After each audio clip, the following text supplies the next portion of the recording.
نحمده ونصلي على رسوله الكريم اما بعد اعوذ باللہ من الشیطان الرجیم بسم اللہ الرحمن الرحیم قل ان کنتم تحبون اللہ فاتبعونی یحببکم اللہ صدق اللہ العظیم۔ محترم سامعین، اللہ رب العزت نے امت کی ہدایت کے لیے اپنے آخری اور محبوب پیغمبر جناب محمد مصطفیٰ صلی اللہ علیہ وآلہ وسلم کو مبعوث فرمایا ہے، اور اللہ نے آپ صلی اللہ علیہ وسلم کو بہت اعلیٰ دین دے کر کے بھیجا ہے۔ اس دین کے اندر بہت سارے احکامات ہیں، جن میں سے سب سے اہم حکم نماز ہے۔ یہ نماز کی اہمیت کلمہ توحید کے بعد سب سے زیادہ ہے، اور نماز سے پہلے طہارت کی ضرورت ہوتی ہے، تو اس لیے میں پہلے طہارت کے عنوان پر روز کی ترتیب پر ایک دو احادیث بیان کروں گا، اور اس کے بعد انشاءاللہ نماز پر بیان شروع کیا جائے گا۔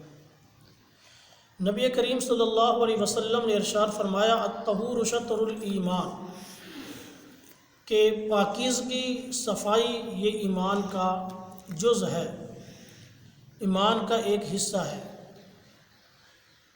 تو انسان کو ہر وقت پاکیزہ رہنا چاہیے، انسان کا جسم بھی پاک ہو، انسان کے کپڑے بھی پاک ہوں۔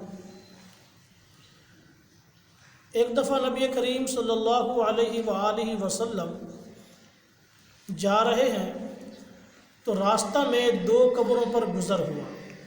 اب اس میں ہم نے غور اس بات پر کرنا ہے کہ جو لوگ ناپاک رہتے ہیں تو ان کے لیے کتنی سخت وعید ہے اور کیسا عذاب ہے۔ آپ صلی اللہ علیہ وسلم کا گزر دو قبروں پر ہوا تو آپ صلی اللہ علیہ وسلم نے فرمایا کہ ان دو قبروں والوں کو عذاب ہو رہا ہے۔ پھر آپ نے فرمایا کہ ان کو جو عذاب ہو رہا ہے کسی ایسے گناہ کی وجہ سے نہیں ہو رہا کہ جس سے بچنا کوئی مشکل ہو۔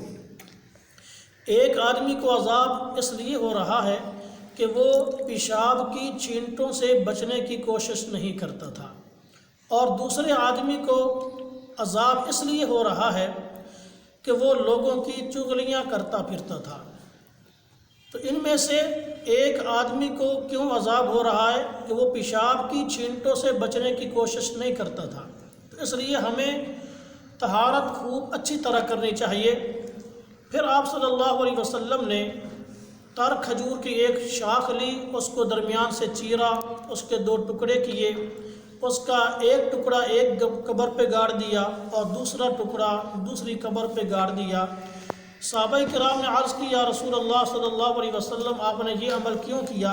تو آپ صلی اللہ علیہ وسلم نے فرمایا کہ جب تک یہ کھجور کی شاخ تر رہے گی اس وقت تک اللہ رب العزت ان دونوں میتوں سے عذاب قبر کو ہٹائے رکھیں گے۔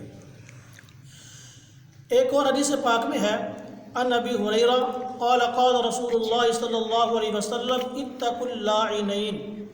حضرت ابو ہریرہ روایت فرماتے ہیں کہ آپ صلی اللہ علیہ وسلم نے ارشاد فرمایا کہ دو لعنت والے کاموں سے بچو۔ قالوا وما اللاعن یا رسول اللہ، صحابہ کرام نے عرض کی، یا رسول اللہ صلی اللہ علیہ وسلم وہ دو لعنت والے کام کون سے ہیں؟ تو آپ صلی اللہ علیہ وسلم نے فرمایا، قال الذی یتخلی فی طریق الناس او فی ظلہم۔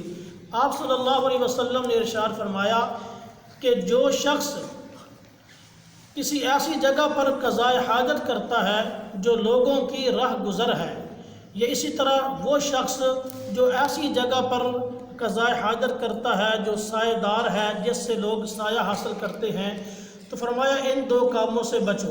تو اس حدیث پاک سے ہمیں معلوم ہوا کہ قضاء حاجت ایسی جگہ پر نہ کریں جو لوگوں کے لیے راہ گزر ہو، کیونکہ اس سے لوگوں کو تکلیف ہوگی۔